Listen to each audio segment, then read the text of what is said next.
Hello my dear students, so today I am going to discuss about law of mass action. बच्चों, ये ionic equilibrium का एक बहुत important topic है। इस लॉ ऑफ मास एक्शन का हम लोग आयनिक इक्विलिब्रियम में बहुत ज़्यादा यूज करते हैं। तो जब तक आप इसको नहीं अच्छे से समझेंगे, आयनिक इक्विलिब्रियम के आने वाले किसी भी वीडियो को आपको समझ में नहीं आएगा। ठीक है, तो देखते हैं ये क्या है law of mass action.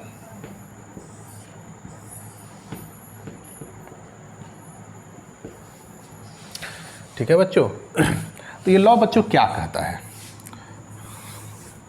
Eight constant temperature the rate of chemical reaction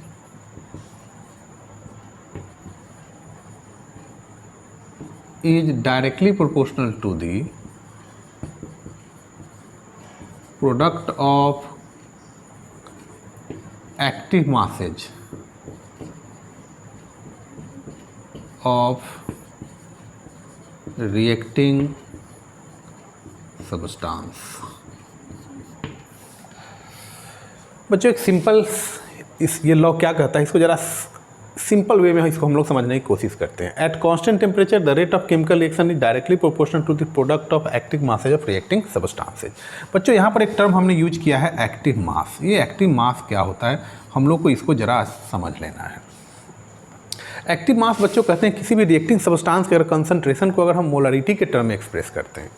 ठीक है, जैसे मान लो हमारा ये रिएक्शन है A + B = C + D, तो हमारा ये जो रिएक्टिंग सब्सटेंस A और B है, अगर इसके कंसंट्रेशन को अगर हम मोलरिटी के टर्म में एक्सप्रेस करते हैं, यानी 1 लीटर में उसके कितने मोल हैं।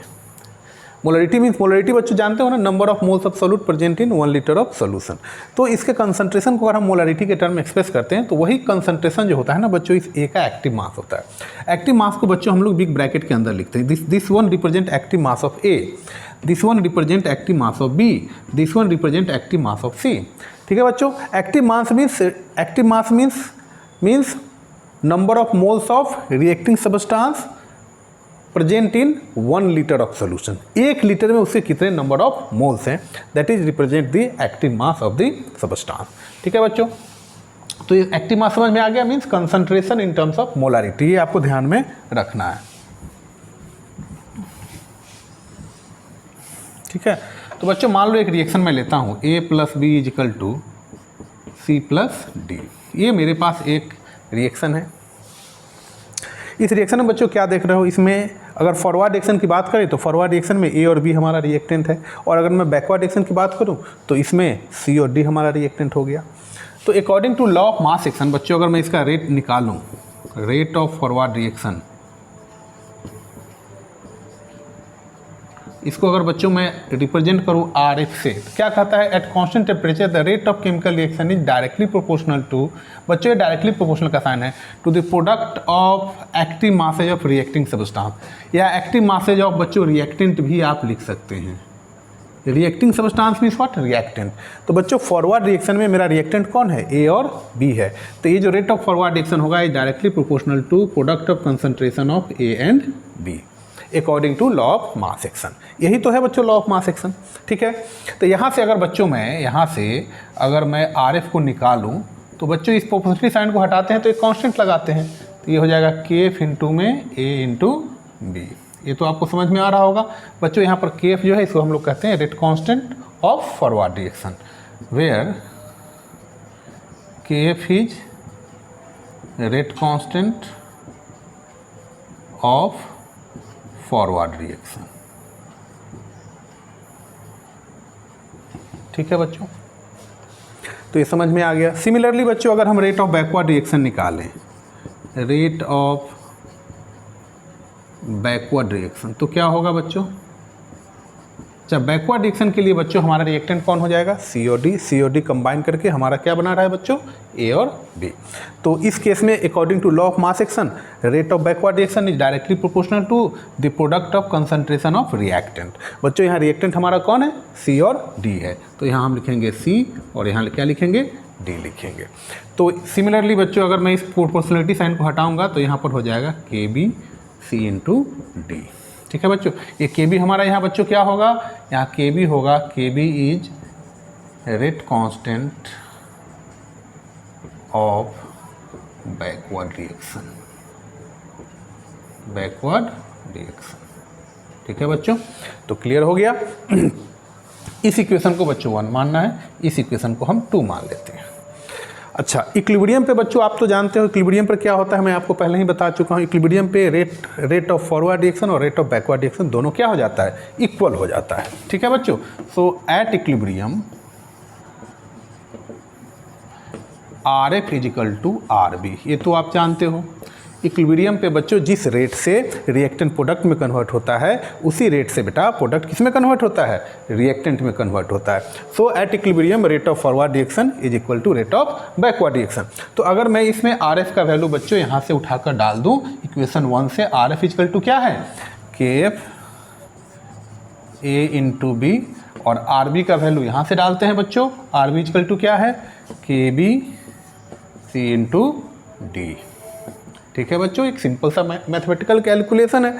चलो इसको ज़रा हम लोग रीअरेंज कर लेते हैं। KF upon KB is equal to CD upon AB। बच्चों इस KF अपॉन KB, ये जो रेट कांस्टेंट है फॉरवर्ड रिएक्शन और बैकवर्ड रिएक्शन, बच्चों इसी रेशियो को कहते हैं हम लोग equilibrium constant KC, that is equal to concentration of C, concentration of D upon concentration of A into concentration of B। बच्चों ये हमारा इक्विलिब्रियम कांस्टेंट का डेरिवेशन आ गया। भैया बच्चों KC हमारा क्या है बच्चों, इसी को कहते हैं इक्विलिब्रियम कांस्टेंट। बच्चों ये डेरिवेशन कहाँ से आया है, दिस डेरिवेशन कहाँ से हमने निकाला इस डेरिवेशन को, from law of mass action से। तो अगर आपको इक्विलिब्रियम कांस्टेंट को अगर आपको डिफाइन करना हो तो कैसे डिफाइन करेंगे, it is equal to the product of concentration of product. बच्चों यहाँ C और D इस रिएक्शन में हमारा क्या है, प्रोडक्ट है, और A और B हमारा क्या है, रिएक्टेंट है। So product of active masses of product upon product of active masses of reactant, इस दोनों के रेशियो को बच्चों हम लोग क्या कहते हैं, इक्विलिब्रियम कांस्टेंट कहते हैं। या इक्विलिब्रियम कांस्टेंट को हम लोग यहाँ से भी डिफाइन कर सकते हैं, it is the ratio of rate constant of forward reaction upon rate constant of backward reaction. बच्चों यहाँ ध्यान देना है, ये जो KF है, KC जो है, दैट इज मैंने किसके जगह रिप्लेस किया है, KF upon KB, KF upon KB। बच्चों ये भी एक इक्विलिब्रियम कांस्टेंट का डेरिवेशन है, आपको ये दोनों डेरिवेशन याद रखना है। ठीक है, आप कंसंट्रेशन के टर्म में भी आप इस दोनों के रेशियो को हम लोग इक्विलिब्रियम कांस्टेंट कहेंगे, या रेट कांस्टेंट के टर्म में भी rate constant of forward reaction and rate constant of backward reaction, इस दोनों के रेशियो को हम लोग बच्चों क्या कहते हैं, इक्विलिब्रियम कांस्टेंट कहते हैं। ठीक है, ये जो KB का वैल्यू है बच्चों एक किसी पर्टिकुलर टेम्परेचर पर ही डिफाइन होता है। किसी पर्टिकुलर टेम्परेचर पर इक्विलिब्रियम कांस्टेंट का वैल्यू बच्चों हमेशा फिक्स होगा। अगर ये टेम्परेचर आप चेंज करेंगे बच्चों, डेफिनेशन में लिखा होगा eight constant temperature, equilibrium constant is only defined at constant temperature. अगर आप टेम्परेचर चेंज करोगे तो बच्चों KC का वैल्यू भी क्या हो जाएगा, चेंज हो जाएगा। ठीक है, किसी पर्टिकुलर टेम्परेचर पर KC का सिंगल वैल्यू आपको मिलेगा। ठीक है बच्चों, तो ये लॉ ऑफ मास एक्शन बच्चों हम किसी भी रिवर्सिबल रिएक्शन पे अप्लाई करके हम लोग KC के डेरिवेशन को निकाल सकते हैं। बच्चों इससे रिलेटेड बहुत सारे क्वेश्चंस भी हम लोग आगे डिस्कस करेंगे, जिसमें हमको प्रोडक्ट का कंसंट्रेशन दिया रहेगा, रिएक्टेंट का कंसंट्रेशन दिया रहेगा, और हम लोग आसानी से इक्विलिब्रियम कांस्टेंट का वैल्यू इस डेरिवेशन की मदद से निकाल सकते हैं। ठीक है बच्चों इस लॉ ऑफ मास एक्शन का यूज जिस साइंटिस्ट ने सबसे पहली बार किया था उस साइंटिस्ट का नाम था ऑस्टवाल्ड। ठीक है, ऑस्वाल्ड डाइल्यूशन लॉ हम लोग को डिस्कस करना है। तो चलो हम लोग देखते हैं कि ये ऑस्वाल्ड डाइल्यूशन लॉ क्या है और उन्होंने कैसे लॉ ऑफ मास एक्शन का यूज किया। ठीक है,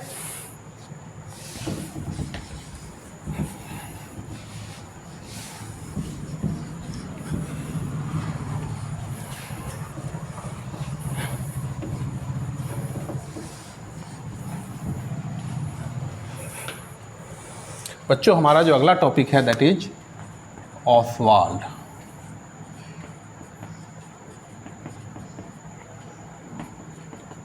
डाइल्यूशन लॉ। बच्चों ऑस्वाल्ड डाइल्यूशन लॉ जो है it is only applicable for weak electrolyte, it is only applicable for weak electrolyte. बच्चों आपको वीक इलेक्ट्रोलाइट और स्ट्रॉन्ग इलेक्ट्रोलाइट का कॉन्सेप्ट हो गया होगा। ठीक है, स्ट्रॉन्ग इलेक्ट्रोलाइट बच्चों किसको कहते हैं, वैसा इलेक्ट्रोलाइट जो सॉल्यूशन में जाने के बाद कंप्लीटली डिसोसिएट हो जाता है, कंप्लीटली अपने आयन में डिसोसिएट हो जाता है and gives large number of ion, whereas weak electrolyte partially dissociate in the solution. ठीक है, सॉल्यूशन में पूरी तरह डिसोसिएट नहीं होता है।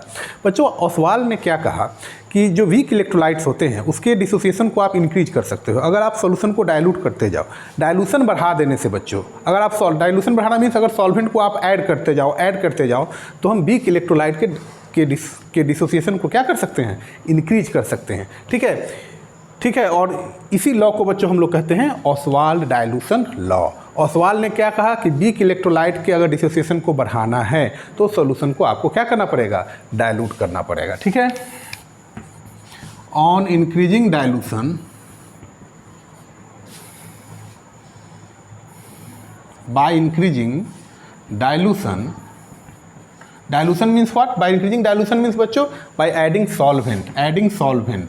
डाइल्यूशन मतलब डाइल्यूशन बढ़ाना मीन्स सॉल्वेंट को ऐड करना। The dissociation of weak electrolyte is increases. बच्चों जब हम लोग सोल्यूशन को डाइल्यूट करते जाएंगे तो वीक इलेक्ट्रोलाइट का जो डिसोसिएशन है वो धीरे धीरे क्या होता चला जाएगा, बढ़ता चला जाएगा। ठीक है, इस चीज़ को मैं आपको अभी प्रूफ करके दिखाऊंगा अभी कैसे इन्होंने लॉ ऑफ मास एक्शन का यूज करके इस लॉ को उन्होंने कैसे साबित किया। ठीक है बच्चों, मान लेते हैं हम लोग कि लेटस कंसीडर करते हैं, let's consider a weak electrolyte A B. बच्चों हम लोग एक वीक इलेक्ट्रोलाइट कंसीडर कर रहे हैं ए बी।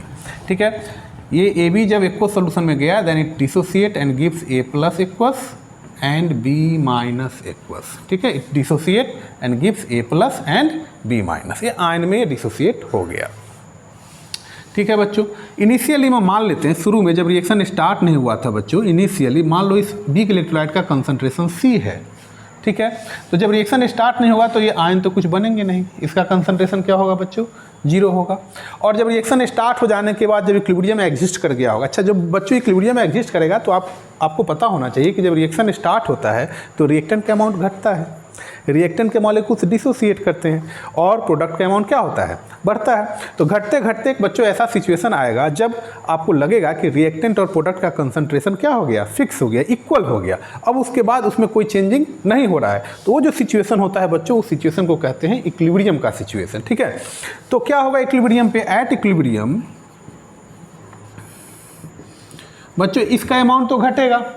ठीक है, तो मान लो इसका अमाउंट घट गया कुछ, मान लो अगर इसका बच्चों डिग्री ऑफ डिसोसिएशन अल्फा है। अल्फा बच्चों डिग्री ऑफ डिसोसिएशन क्या होता है, एक मोल में से जितना मोल टूटकर अलग हो जाता है।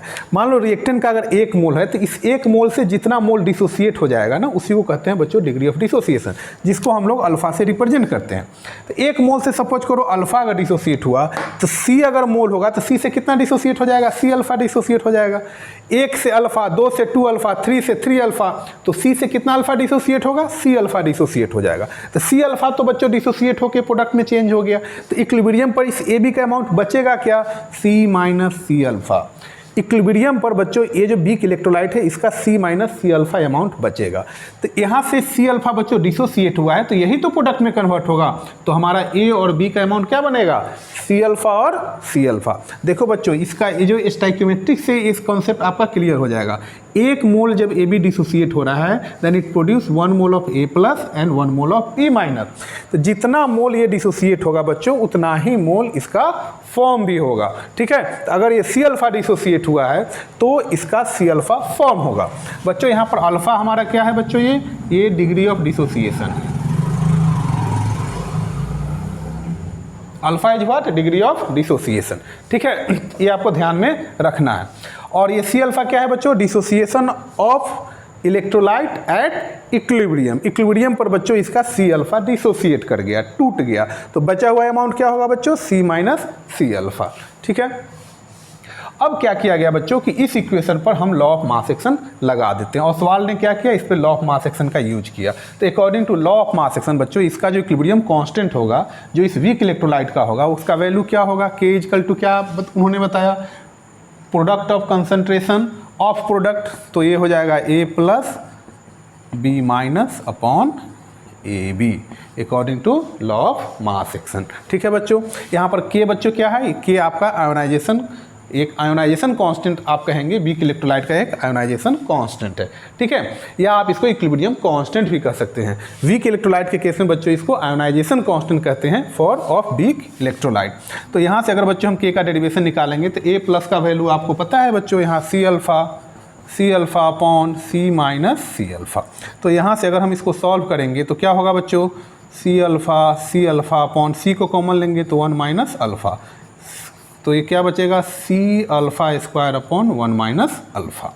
ये हमारा इक्वेशन आ गया। ठीक है, अच्छा बच्चों, ये अल्फ़ा, तो अल्फ़ा क्या है बच्चों, अल्फ़ा हमारा डिग्री ऑफ डिसोसिएशन है। तो इस अल्फ़ा का वैल्यू जो है बच्चों इस 1 के रिस्पेक्ट में बहुत कम होता है।